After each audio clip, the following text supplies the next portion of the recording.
કેમ છો વિદ્યાર્થી મિત્રો? તમે બધા જ મજામાં હશો. હું પાર્થ પંડ્યા સ્વાગત કરું છું તમારું આપણી ચેનલ ધ કોમર્સ જંકશનમાં.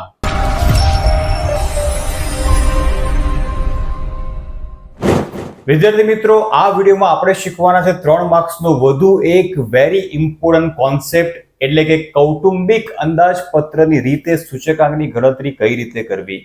જીવન નિર્વાહ ખર્ચના સૂચકાંકની આ બીજી પદ્ધતિ છે. આ વિડીયોની અંદર કુલ 2 ક્વેશ્ચન આપણે સોલ્વ કરવાના છે અને બંને ક્વેશ્ચન્સ બોર્ડની પરીક્ષા માટે ખૂબ જ ઇમ્પોર્ટન્ટ છે, માટે વિડીયોને એન્ડ સુધી જોતા રહેજો. તો ચાલો શરૂ કરીએ. આગળ વધતા પહેલા સૂત્ર સમજી લઈએ કે સૂત્રનો ઉપયોગ જ્યારે કૌટુંબિક અંદાજપત્રની રીત હોય ત્યારે કયા સૂત્રનો ઉપયોગ કરવાનો છે. તો અહીંયા સૂત્ર લખેલું છે, કૌટુંબિક અંદાજપત્રની રીતે જ્યારે સૂચકાંકની ગણતરી કરવાની હોય ત્યારે I બરાબર sigma IW upon sigma W વાળા સૂત્રનો ઉપયોગ કરવાનો છે. આગળ પણ આ મેથડ આપણે ભણી ગયા છે, પણ થોડા ચેન્જીસ તમને કેલ્ક્યુલેશનની અંદર જોવા મળશે.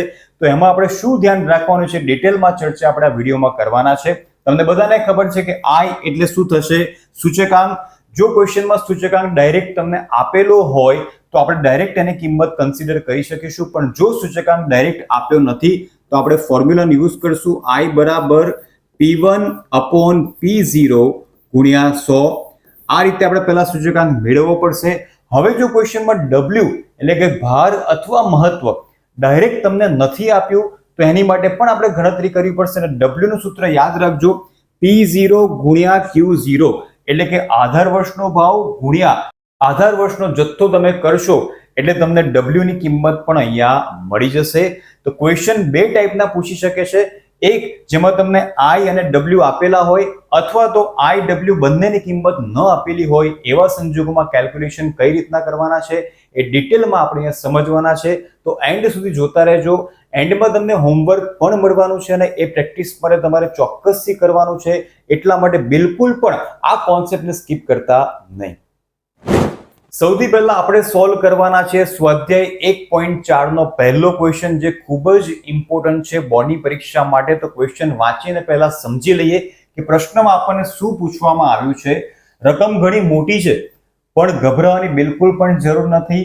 રકમ ભલે મોટી છે પણ દાખલામાં આપણે શોધવાનું તો છે કૌટુંબિક અંદાજપત્રની રીતે સૂચકાંક. તો મધ્યમ વર્ગના કુટુંબોની અંદાજપત્ર તપાસ પરથી નીચે મુજબની માહિતી મળે છે.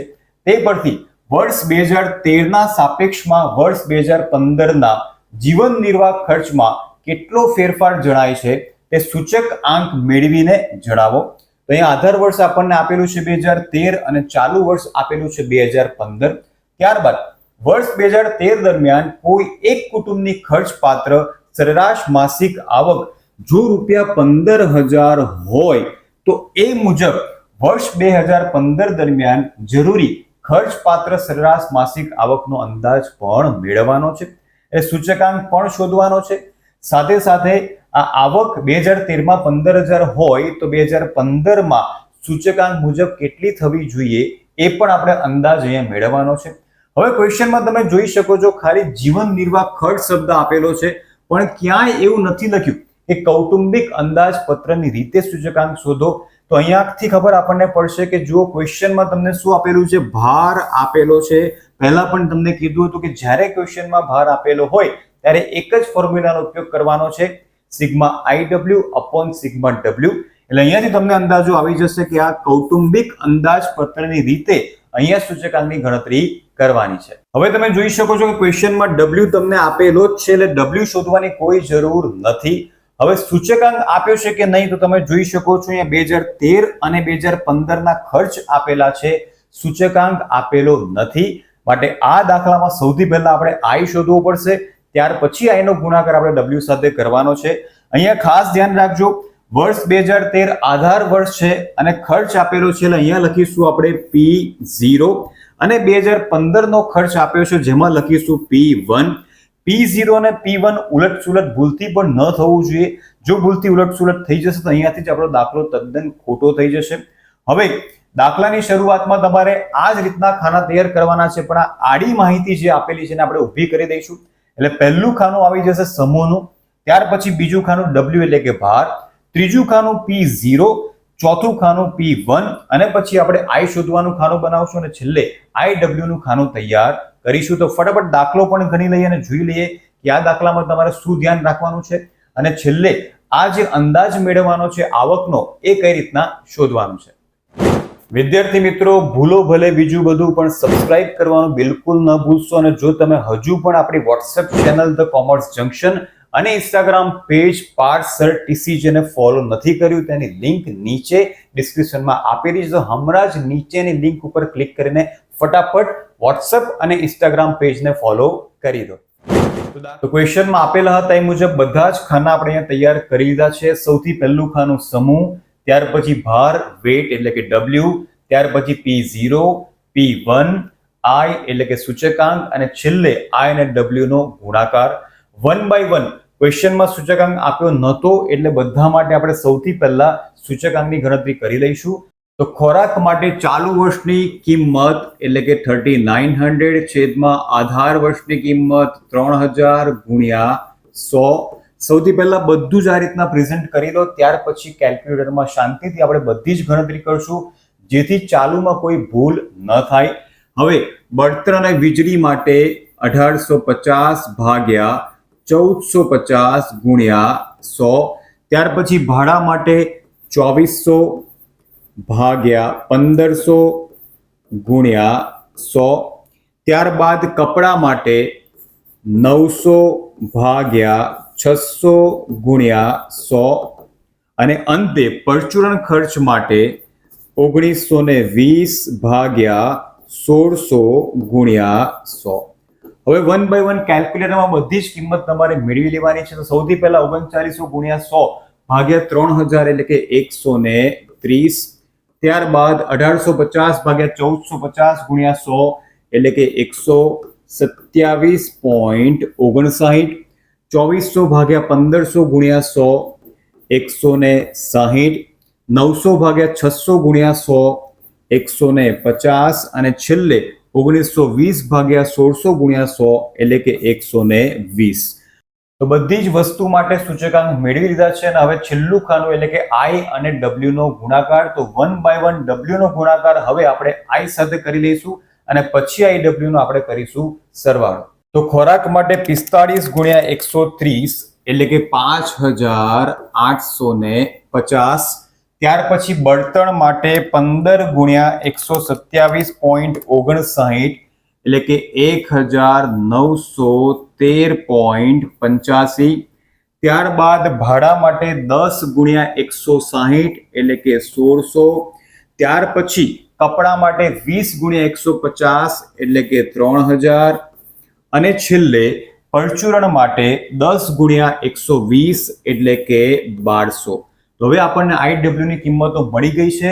હવે આ દાખલાની અંદર તમારે બે ખાનાના સરવાળા કરવાના હોય છે, એક તો W અને બીજું IW. તો W નો સરવાળો અહીંયા થઈ જશે 100 એટલે કે 100 અને IW નો સરવાળો 13563.85. બંને કિંમતો આપણને મળી ગઈ છે. હવે બંને કિંમતો સૂત્રમાં મૂકી દઈએ અને આપણે ઇન્ડેક્સ નંબર એટલે કે સૂચકાંક શોધી લઈએ. તો સૂત્ર છે sigma IW upon sigma W. Sigma IW આપણને મળ્યું 13563.85 ભાગ્યા W નો સરવાળો જે આપણને મળ્યો 100 એટલે સૂચકાંક અહીંયા આપણને મળી જશે 135.64. વિદ્યાર્થી મિત્રો ધ્યાન રાખજો, સૂચકાંકના આન્સરમાં ઇવન સ્ટેટમાં દરેક આન્સરમાં ફાઇનલ આન્સર વખતે પોઈન્ટ પછી બે આંકડા આપણે ધ્યાનમાં લઈશું. અહીંયા 135.63 છે પણ ત્રીજો આંકડો તમે જોઈ શકો છો જે 8 છે એટલે ત્રીજો આંકડો જો 5 અથવા 5 કરતા મોટો હોય તો આગળ પોઈન્ટ પછી 63 માં આપણે એક એડ કરી દઈશું એટલે આપણને અહીંયા મળી જશે 64. તો આ વસ્તુ તમારે દરેકે દરેક દાખલામાં ધ્યાન રાખવાની છે, બધા જ દાખલામાં આખા સ્ટેટની અંદર, કે જ્યારે પોઈન્ટ પછી બે આંકડા પછી ત્રીજો આંકડો 5 અથવા 6 અથવા 7 અથવા 8 અથવા 9 એટલે કે 5 અથવા 5 કરતા મોટો હોય તો પોઈન્ટ પછીના બે આંકડામાં એક એડ કરી દઈશું. તો 63 માં આપણે એક એડ કર્યા એટલે આપણને ફાઇનલ આન્સર મળી ગયો 135.64. અને જો આંકડો 5 કરતા નાનો હોય તો જે છે એ જ તમારે રવા દેવાનું છે એટલે અહીંયા 63 જ આવે. પણ અહીંયા ત્રીજો આંકડો 8 છે એટલે 63 ના આપણે કરી દેવાના છે 64. હવે આપણે શોધી લઈએ વર્ષ 2015 દરમિયાન જરૂરી ખર્ચ પાત્ર સરેરાશ માસિક આવકનો અંદાજ. ક્વેશ્ચનમાં આપણને આપ્યું છે કે વર્ષ 2013 ની માસિક આવક 15,000 હોય તો વર્ષ 2015 માં કેટલી હોવી જોઈએ.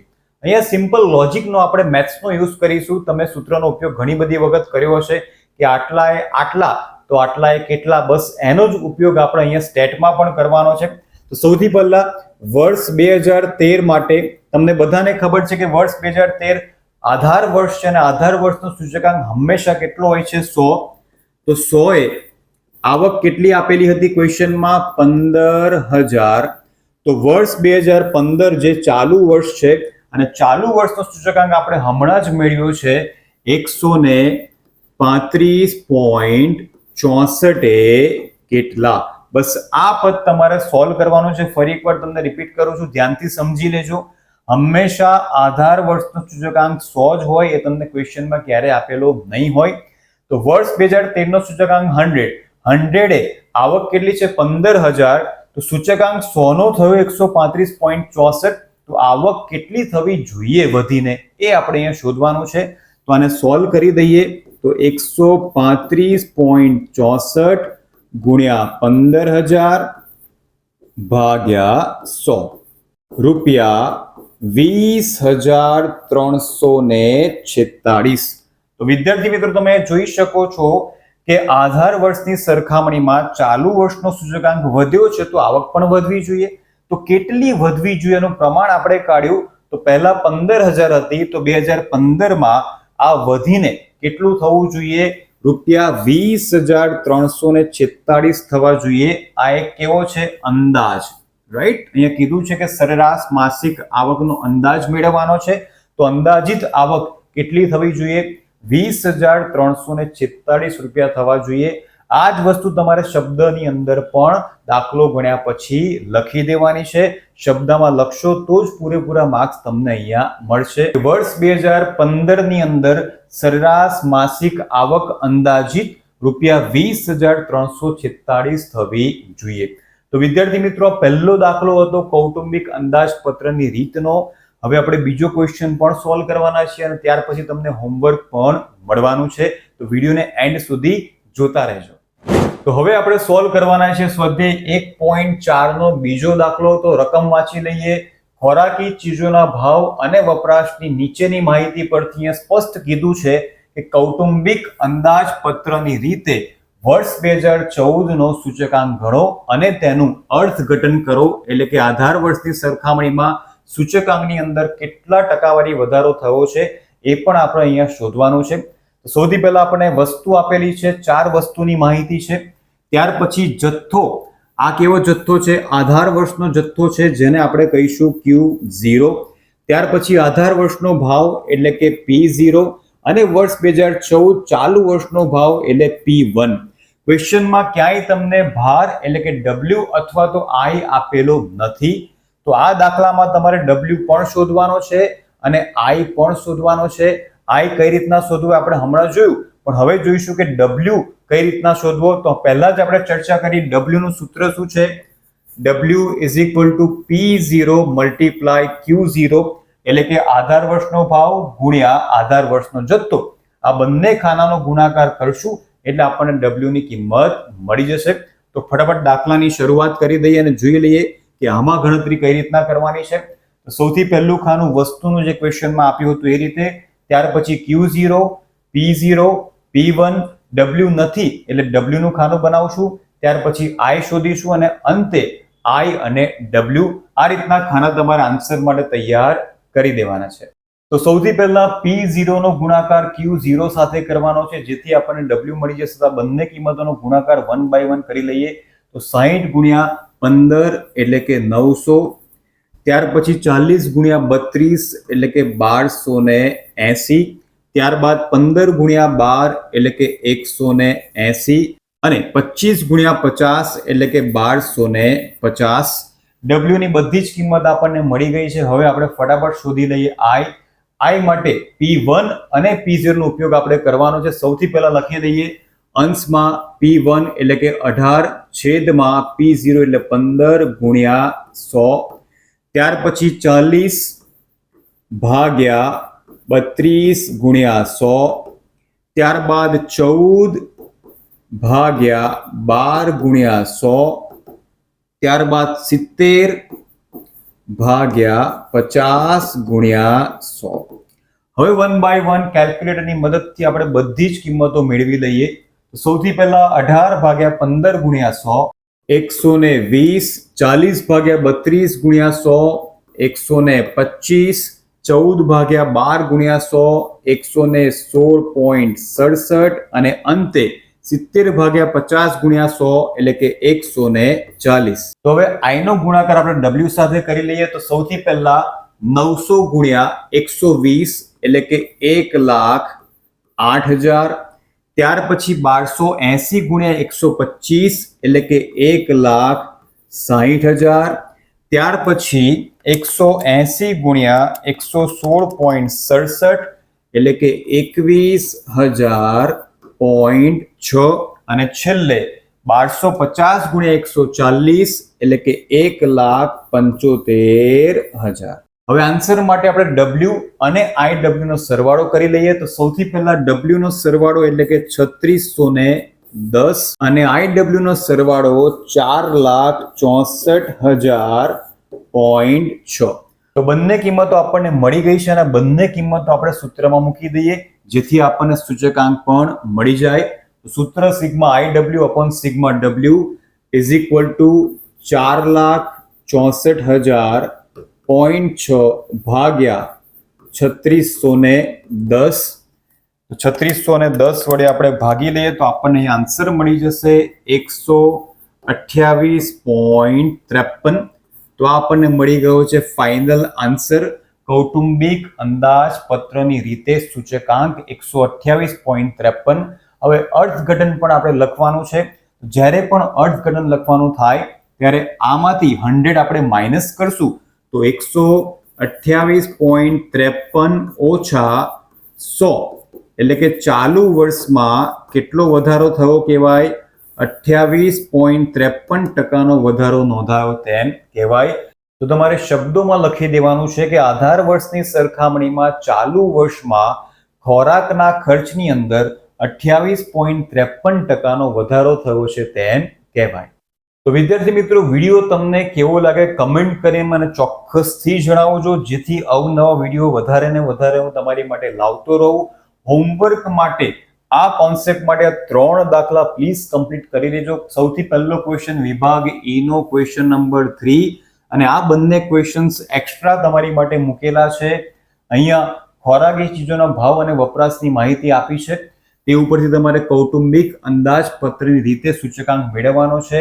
આ દાખલામાં I પણ નથી, W પણ નથી, તો તમારે W પણ શોધવાનો છે, I પણ શોધવાનો છે. અને અહીંયા જીવન નિર્વાહ ખર્ચનો સૂચકાંક શોધો એટલું જ કીધું છે. રીતનું નામ આપ્યું નથી પણ અહીંયા જોઈને તમને ખ્યાલ આવી જશે. અહીંયા લખ્યું છે ખર્ચ ટકામાં. આ જે તમને આપ્યું છે શું આપેલું છે? W આપેલો છે. ખર્ચ ટકામાં છે, ઇમ્પોર્ટન્સ આપેલું છે, મહત્વ આપેલું છે.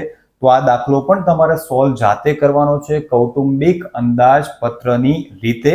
તો બંને ક્વેશ્ચન સોલ્વ કરીને ફટાફટ આન્સર કમેન્ટ કરો જેથી મને પણ ખબર પડે કે કેટલા વિદ્યાર્થીઓના આન્સર સાચા પડ્યા છે. તો ફરીથી મળીશું આપણે નવા વિડીયોમાં. ત્યાં સુધી આવજો.